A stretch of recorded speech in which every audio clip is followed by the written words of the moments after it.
My wife was having fun with her lover when they received a friendly visit from a mysterious man who sent the guy to the hospital.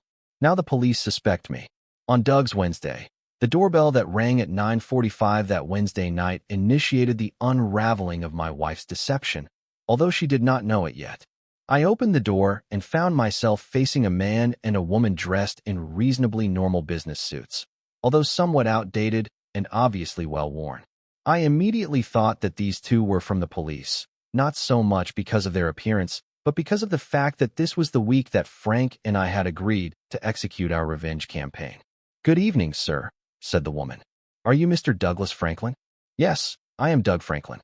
May I ask who Sonia is that this visit to my house at this time of night, and without prior notice is due besides?" I had to play dumb, although I had a good idea of what was coming next. "Who is it, honey?" came the voice of Joyce, my wife, the liar and deceiver. Well, anyway, she had been very nervous all night. I will talk more about her later. She was drying her hands with a kitchen towel as she entered the living room that faced the front door. "I do not know yet, dear," I said, trying to keep the sarcasm out of my voice. When she reached my side, she had a frown on her face. "Are you Mrs. Joyce Franklin?" asked the woman at the door, diverting her attention from me to my wife. The man with her had not yet said anything and seemed bored, if anything, with the whole situation. "Look," I said, trying to feign annoyance and cover my inner joy for what I suspected this was about. "You have been asking questions here on my porch, and you have not yet told me who you are and what this is about." With a resigned sigh, the woman took her hand out of her purse, and the man behind her took his hand out of the inside pocket of his sport coat. When they both raised their hands in what seemed like a synchronized and practiced move, two police badges reflected the light from the porch lamp. I heard Joyce, my wife, whimper to herself as the woman said, "I am Detective Sergeant O'Neill, and this is Detective Scully, and we are investigating an assault. It happened earlier today. We would like to ask you and Mrs. Franklin a few questions." I had practiced my surprised expression a couple of times in the last few days in front of the mirror, and now was the chance to see if it was convincing without arousing suspicion. "What assault? And why would you think my wife or I know anything about it?"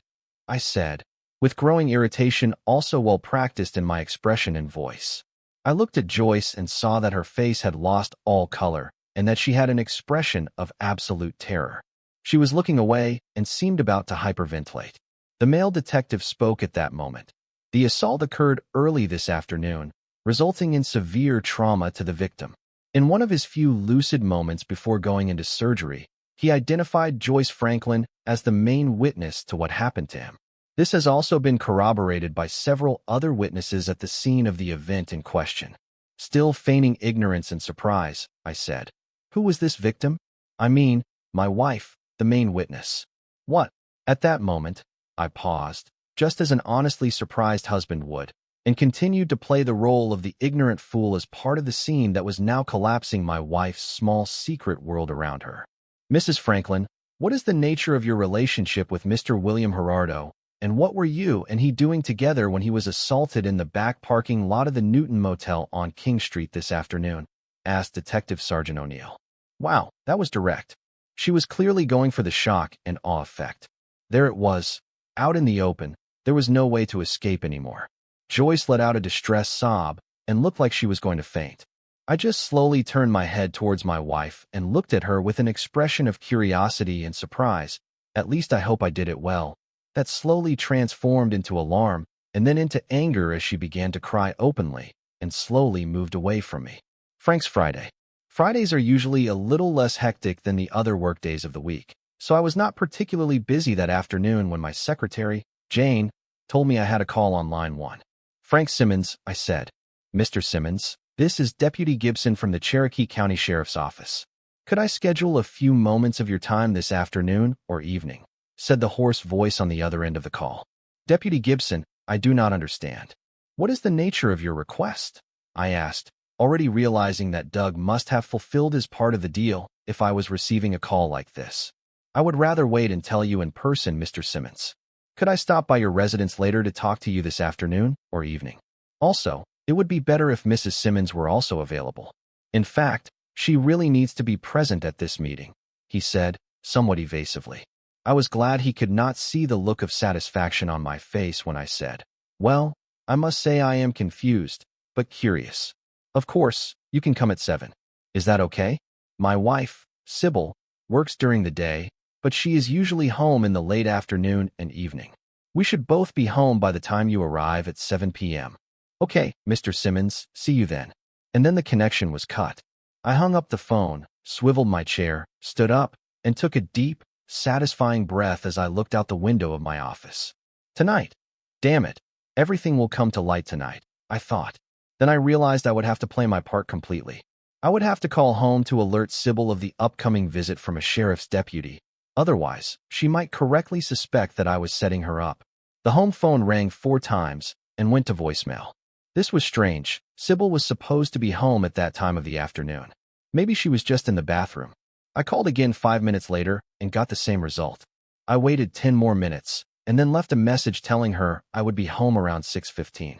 I told her about Deputy Gibson's call and my lack of knowledge about anything related to the upcoming visit. As I hung up, I smiled to myself thinking how well I had sounded like an unsuspecting husband leaving that message, with just the right amount of concern in my voice.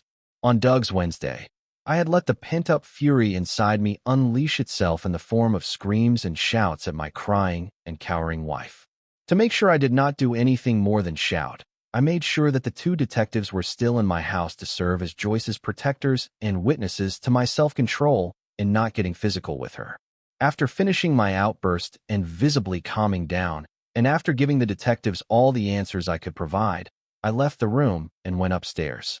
There, as I had already more or less decided what I planned to pack to take with me, the hasty collection of clothes and toiletries was easy. Then I had to make a big show of my departure. It was not long before I came down the stairs dramatically, with my suitcase in hand and my backpack with my laptop and some documents I would need for a few days. Joyce was still crying on the living room sofa. As the story came to light, with the help of the 2 detectives, it seemed that my wife had been to the Newton Motel twice in her life. On both occasions, she had been there to have relations with a certain Bill Gerardo. The end of the second visit had been much more memorable than she had ever imagined or expected. It seemed that after Gerardo and she had left the motel room that day and had separated to go to their respective cars, a hooded man had appeared from behind a van parked next to Gerardo's Lexus, surprising Gerardo as he turned towards his car. The unidentified man was carrying a baseball bat in one hand and did not seem to care that Joyce saw him. For the next few minutes, the hooded man had severely beaten Gerardo, bruising his ribs, breaking his left arm and right leg, and paying special attention to the groin area. Once the victim was on the ground, after the beating, strangely, the attacker had not tried to rob Gerardo. He had simply looked at Joyce with the bat resting on his shoulder and had shaken his head in her direction. Joyce, for her part, had remained frozen in place and speechless, terrified. After the hooded man had turned and run towards the adjacent convenience store lot and had disappeared behind it, several people had begun to notice the injured Gerardo, and 1 or 2 had approached to help. 2 others simply stood back and took photos and videos with their cell phones. People had finally noticed Joyce standing there, recognizing that she had been there with Gerardo, and several phones had captured her image. According to witnesses, she had finally broken the grip of her terror and had turned in panic to get into her Corolla. It had taken her a while of frantic attempts to get the key in the lock before she could open the door and then stumble in and start the car. Once the engine had finally started, she had sped away from the lot, with the phones of 1 or 2 people capturing images of her car, including her license plate. It seems that, according to Detectives O'Neill and Scully, Mr. Gerardo had been drifting in and out of consciousness on the way to the hospital in the ambulance, and had said the words Joyce and Amy alternately. He had been awake only once in the emergency room of the regional hospital, long enough to answer a couple of questions for the police and mention the name Joyce Franklin before being taken to surgery. So, Mrs. Franklin, once again, I need to ask you what the nature of your encounter with Mr. Gerardo was, Detective O'Neill had asked, with an expressionless look at my wife. She had swallowed hard and had looked at me with the saddest expression I had ever seen her wear. Then she had whispered, "Doug, I am so sorry." Then she had looked away and started crying again. Only when I had started shouting at her, asking her what the hell this was all about, Had she finally given in and admitted that she had been at the hotel with Gerardo to have relations?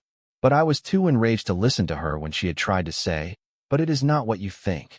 Yes, I had thought, straight from the infidelity instruction manual, under things to say when you get caught cheating. It was then that I had started to make my show of going upstairs to pack and leave. I remembered all this as I was driving away from our house of the last 4 years. 1 year of cohabitation followed by 3 years of supposedly happy marriage, after only half an hour after the arrival of the two detectives. Now I was heading to my hotel room, already booked for a week's stay, regardless of how things turned out when all this was over. I needed to be out of the house right now to keep the ruse alive. I also had to prepare myself psychologically to fulfill my part of the agreement with Frank. I had to put on my game face. On Frank's Friday, when I got home on Friday afternoon, after having received the call from Deputy Gibson, I discovered several things that, while they did not surprise me, were not unexpected either. First, Sybil, my wife of 8 years, was not there. Her car was not there either. After leaving my gym bag and going through the kitchen to grab a Yangling from the refrigerator, I looked at the wall phone in the kitchen and saw the blinking light, undoubtedly indicating my voicemail from earlier. Passing through the living room, I got the impression that something was slightly out of place, but I was too filled with anger to stop and think about it. I went upstairs to our bedroom and sat on to take off my shoes. I took off my shirt and threw it towards the laundry basket, missing, of course. I took off my pants, and when I went to hang them in the closet, I noticed that Sybil's clothes were not there. I sighed and went back to the bedroom. Checking her dresser, I saw that all her underwear and other things were also gone. When I went back downstairs, after getting dressed in some pants and a polo shirt, along with my loafers and no socks, I realized why the living room looked different. Several ornaments, photos, and other objects of Sybil's were missing. Oh well, good riddance, I guess. I should have felt sad. After all, we had spent a quarter of our lives together, but at that moment I was still too angry and, after all, I still had a role to play in front of Deputy Gibson when he arrived in a little while. "Mr. Simmons," asked Deputy Gibson, "when did you find out about your wife's affair with Mr. Philip Avery?" "My wife's affair? What affair?" "Avery." I put on my best look of confusion and surprise. "You mean my wife is cheating on me?" "Who?" Then I took a visible deep breath, closed my eyes for a second, and did my best to appear to be trying to stay calm, although inside I was laughing out loud. Finally, before he said anything, "Just now, Deputy. I had no idea my wife was having an affair." Then I opened my eyes and looked at him after having rubbed my eyes with the index finger and thumb of my right hand, the index finger and thumb that I had covered with Tabasco sauce, just before the deputy rang my doorbell. Now my eyes were visibly red and tears were forming when I spoke to him. "I suppose her lover is this. What did you say his name was?" "Avery." He nodded slightly. I whispered as I sat down heavily. "No, I had no idea." "Can I speak to Mrs. Simmons, sir?" asked Gibson. "Maybe she can shed some light on our investigation." "Is she here?" "We will also need her statement." I shook my head and tried to look stunned. She, when I got home, was gone, along with all her things. I guess she has left me. That is all I can understand from this. Now it was time to switch gears emotionally. If I wanted to carry this out for the deputy's benefit, it was time for the aggrieved husband to vent with righteous anger. Since when did the sheriff's office start investigating the dalliances of cheating hussy wives while their loving and trusting husbands worked to support them? I got up, started walking and waving my arms to add drama to the situation. Then I stopped to give the deputy my best fierce look. Obviously, he was a veteran of many of these types of situations, as he did not flinch one bit. In fact, he seemed slightly bored by the whole thing.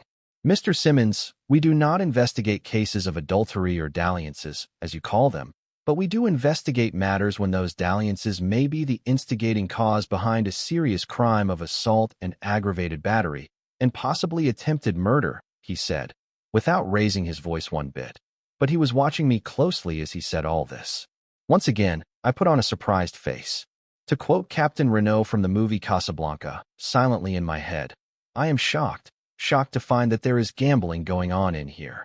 "Deputy, I am shocked, absolutely shocked to find out that my wife has been cheating on me. But do you really think she hurt her lover, tried to kill him?" I asked, knowing how ridiculous it sounded. Deputy Gibson almost smiled as he said, slowly, "No, I do not think she did anything like that. What I am trying to find out is who else might have had a motive to do something like that. For example, here he stared at me. The aggrieved husband, perhaps. Okay, it is Oscar time. What? Me, deputy? I assure you, I had no idea this affair was happening, and, certainly, I am not a violent man. And, when is this assault supposed to have occurred, if I may ask? The deputy paused for about 10 seconds, obviously evaluating my response and thinking about how much he should tell me while evaluating my possible guilt in this matter. It took place in the parking lot of a motel on Lone Tree Road around 8:30 last night. It seems the motel has an attached bar and the victim, Mr. Philip Barry, was a regular customer there, often meeting with Mrs. Simmons, I am sorry to say. Deputy Gibson did not seem at all sad to tell me this. He then continued, last night, he had only had 2 drinks in the company of your wife, I must add. They both seemed agitated, according to the bartender.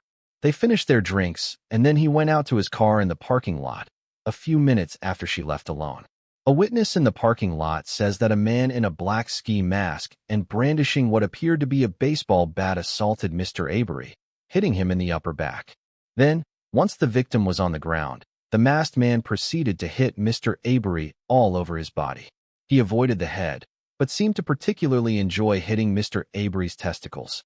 Here the deputy paused and seemed to expect me to show some sign of emotion, perhaps surprise, indignation, or guilt. It is our experience, Mr. Simmons, Gibson continued, that this type of attack and the physical targeting of the beating is indicative of a cuckolded husband taking revenge on his wife's lover. I could not help it. I really flinched at the word cuckolded, but other than that, I maintained my expression combining innocence and disbelief at my circumstances.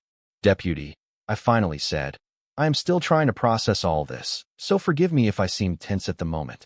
I mean, with my wife leaving me and finding out. I let my voice trail off. Nodding with feigned sympathy, the deputy gave me a look that hinted at the idea of go on, clearly looking to see if I would fall into the trap and maybe confess something. I assure you I had no connection to the incident you have described last night, I said, with a sigh. Apart from the connection you have mentioned about my wife's knowledge and relationship with this guy, Avery.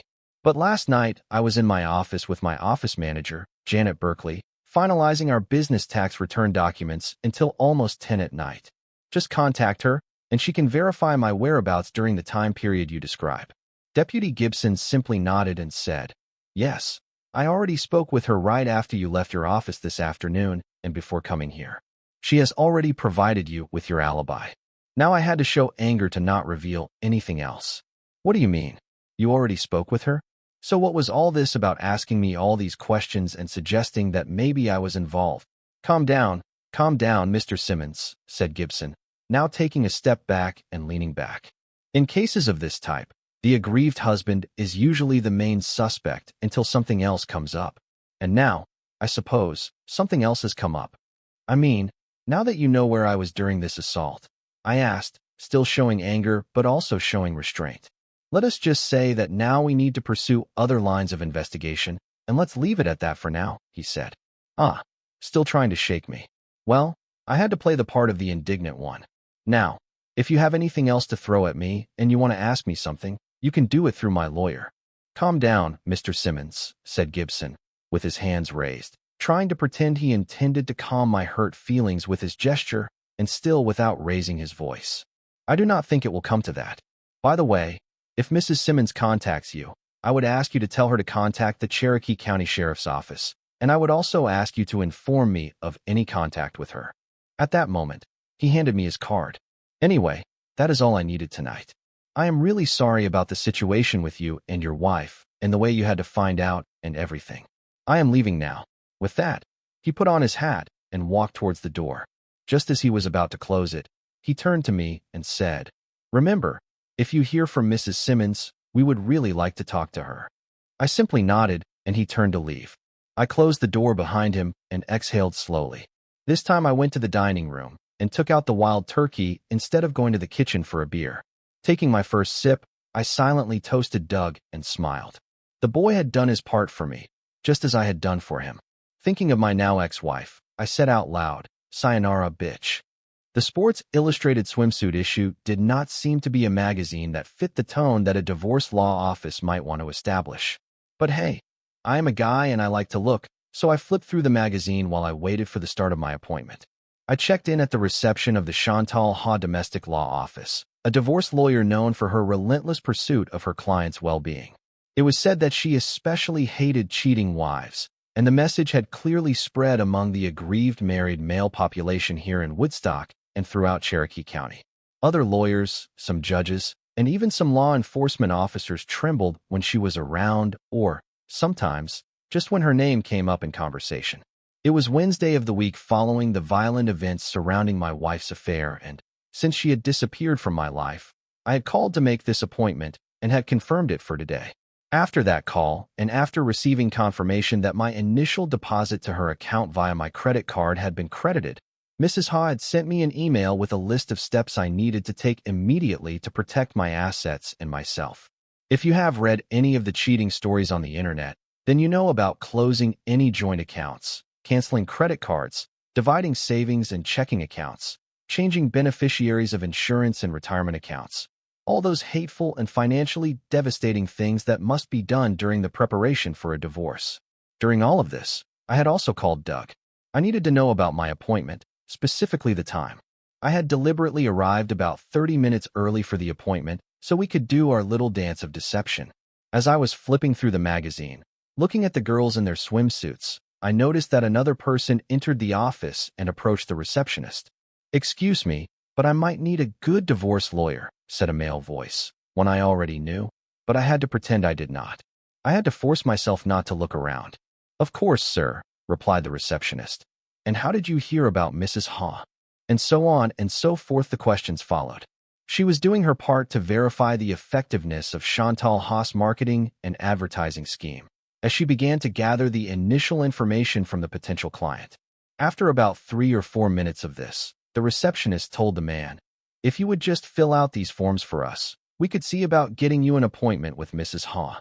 Unfortunately, she is busy today and tomorrow, but we will see what we can do to get you an appointment on Friday." With evident sadness and hesitation in his voice, the man said, "Oh, okay. Do you have a bathroom I could use?" "Sure," she told him. "It is in the main hallway of this office complex. Go out the door and then to your left." That was my cue. I gave the man about 20 seconds of a head start before putting my magazine down and getting up. I smiled at the receptionist and said, "I need to go to the bathroom before I go in. Please tell Mrs. Ha that I am still here." "Sure," she said, smiling, as I turned to go out to the main hallway. In the men's room, I saw him finishing his business at the urinal.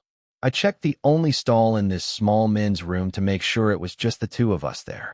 As he was washing his hands at the sink, I turned to him as he was drying his hands and asked, "Are you okay, Doug?" He turned to me and gave me a forced smile. "Yes," he said.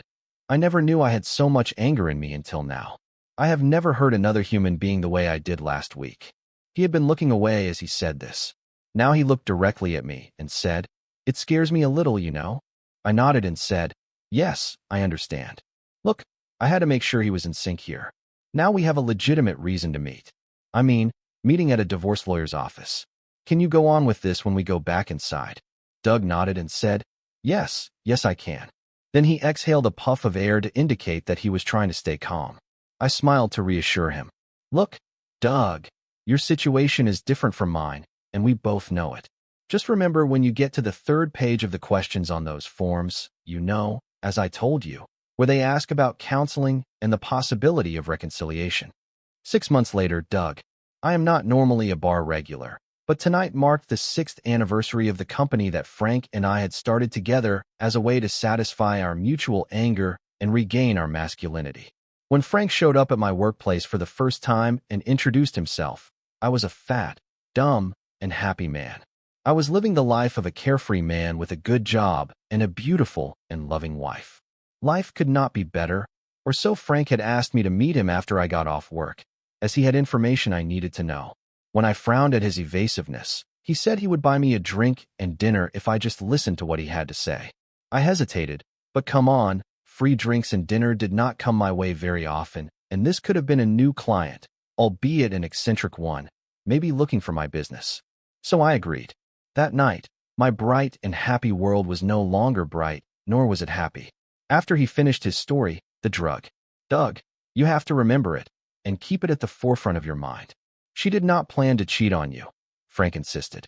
He had shown me photos and transcripts that his private investigator had given him in a report on the investigation of Frank's unfaithful wife, Sybil. Until that moment, I was not aware that my wife, Joyce, actually worked with Sybil or that they had become more than just passing acquaintances. Joyce had actually started having lunch with the slightly older Sybil. It also seemed that in those days of the last few weeks, when Joyce had started stopping for a drink and to relax on her way home from work, she had been doing it in the company of Sybil as well. Evidently, the surveillance of Frank's private investigator and the subsequent electronic eavesdropping that accompanied that had resulted in information related to Joyce. At that time, Joyce, apparently, was surprised when Sybil began to drop hints about the older woman's goings-on with her husband. Although surprised, Joyce was still somewhat excited and intrigued by all of this, but only from the point of view of someone who had been reading romance novels since she was a teenager. Now I knew that Joyce saw all of this as something exciting on Sybil's part, but Joyce would not have actually participated in any extramarital behavior on her own. Still, she could enjoy listening to Sybil's adventures and promising to keep them between us girls. The two women had been stopping for a drink for about 2 weeks together, when one afternoon 2 men approached their table and asked to join them. Joyce was about to refuse them when Sybil simply moved over and told the 2 men that, of course, they could join them.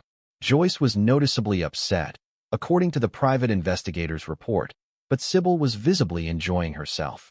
Joyce left shortly after, but the report continued to say that Sybil had gone to a room in the motel building adjacent to the bar with both men. They stayed there for approximately 2 hours. The following week, Joyce and Sybil were once again at the same bar after work. The same 2 men, now identified in the report as Bill Gerardo and Phil Avery, had entered the bar a few minutes later. Once again, they had asked to join the women, and Sybil, once again, had agreed. The report documented that Joyce and Sybil had left the table for a few minutes to go to the ladies' room. During that interval, one of the men, Bill Gerardo, had taken out what appeared to be a small vial from somewhere in his clothes and had poured its liquid contents into Joyce's drink, stirring it. Sybil had tried to ascertain her condition, getting a confused look and a response from Joyce.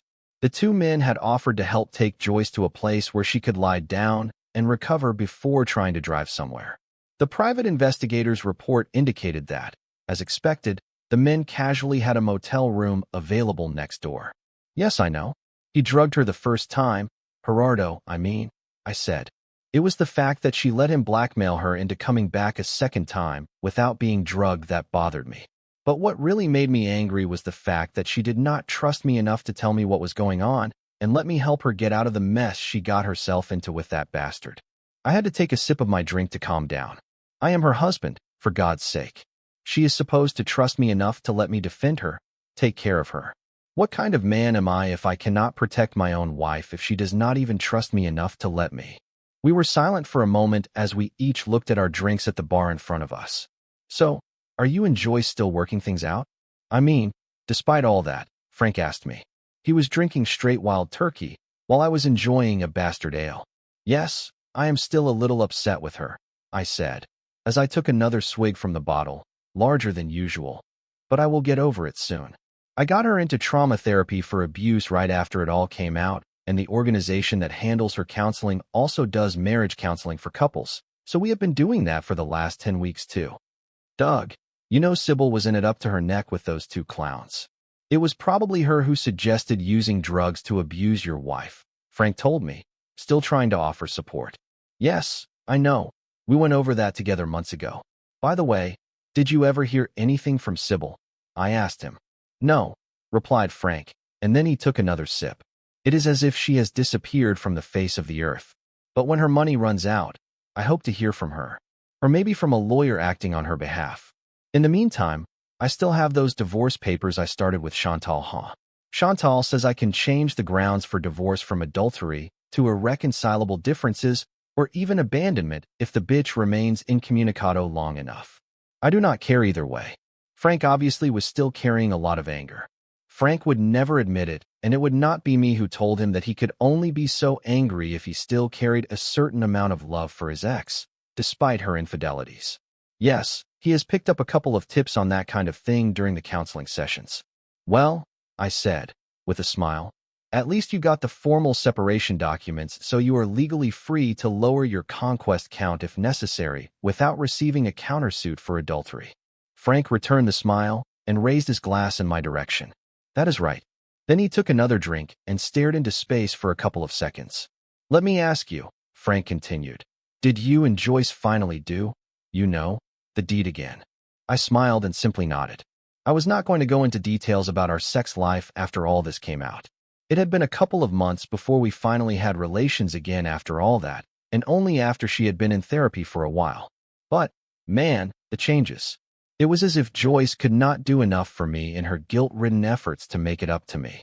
The movement behind us, along with a clearing of a throat, made us both turn from the bar. A woman was there, in a very sexy dark green cocktail dress. It showed a lot of cleavage and revealed quite a bit of thigh due to the cut on one side. Frank and I were speechless as we contemplated this vision of, what is that British term? Oh yes, sex on legs. So, she said, it seems you two do know each other. Something clicked, a glimmer of recognition, and then I understood. Sergeant O'Neill, if I am not mistaken. Wow, I never suspected a police officer could look so good off duty. I was trying to keep my tongue from doing two things, not letting it get carried away and reveal what Frank and I had done together, or stay hanging in an evident display of lust at this vision we had in front of us. Actually, I am Lieutenant O'Neill now, but that is just the name I use professionally. When I am with my husband, I am simply Mrs. Gibson, she said, just as a well-built and well-dressed man approached to join her. I did not recognize him, but I noticed that Frank suddenly tensed up. Hello, Mr. Simmons, said the man. I see my wife introduced herself to you. Then he looked at me and held out his hand. Jeff Gibson, was all he said as he took his hand and shook it. He had a firm grip, but not overly aggressive. Frank, he rasped, and said, Doug, this is the Deputy Police Chief Gibson I mentioned to you, who investigated my future ex-wife's case a few months ago. I raised my eyebrows and said nothing about it. And I investigated the case involving Mr. Franklin and his wife for the Woodstock Police Department at about the same time, said Lieutenant O'Neill. Well, Mrs. Deputy Chief Gibson, I suppose. She seemed slightly amused as her gaze went to Frank's face and then to mine. I was working very hard to keep my expression neutral. Doug and I met at my divorce lawyer's office, Frank interjected. Ever since we discovered that our wives knew each other and had been involved with the men involved in those incidents that occurred at that time, we kept in touch. Now we meet from time to time to share the misfortune, so to speak. Except, I took over the case trying not to let this drag on. Frank's wife just left and disappeared. My wife and I are trying to work things out and move on. Lieutenant O'Neill smiled at me slightly and said, Well, Mr. Franklin, I am glad to hear that you and Mrs. are trying to work things out. By the way, we still have an open file on the attack on Mr. Gerardo. She paused to see if I would respond. When I simply grimaced and took a swig from my beer bottle, she continued, He is still in rehab for his leg, but it seems he will have a limp for the rest of his life. However, his arm is fine. It is a good thing he is right-handed. I really did not care about Bill Gerardo's recovery or lack thereof, but I simply nodded. His wife, Amy, divorced him and took their 2 children, along with a large portion of his finances. It also seems that his reproductive organs, although still functional, lack a bit of power at the moment. She seemed to carry an air of satisfaction with her. I guess even police officers, if they are women, want to see cheating men get their due. Sybil, interrupted Deputy Chief Gibson. And Frank, if you ever have any contact with your ex, let her know that we still have the open case related to the attack on Mr. Barry. His injuries were not as extensive or serious as Mr. Gerardo's, but he still had a lot of medical expenses. This occurred just as his wife, Wendy, also filed for divorce. Frank grunted and said, It could not have happened to a better guy. Both Deputy Chief Gibson and his wife alternated looking at each of us as the silence grew, but neither said anything. They just showed amused expressions. Finally, Well, have a good night now, you understand, said Deputy Chief Gibson, as he took his wife's hand and led her towards the main door. Frank and I turned back to the bar and drank in for a few minutes before he looked around and spoke to me softly. Did you make sure to get rid of that bat? Right. What a trap Frank and Bill pulled off. Frank was very clever, But what happened to Sybil?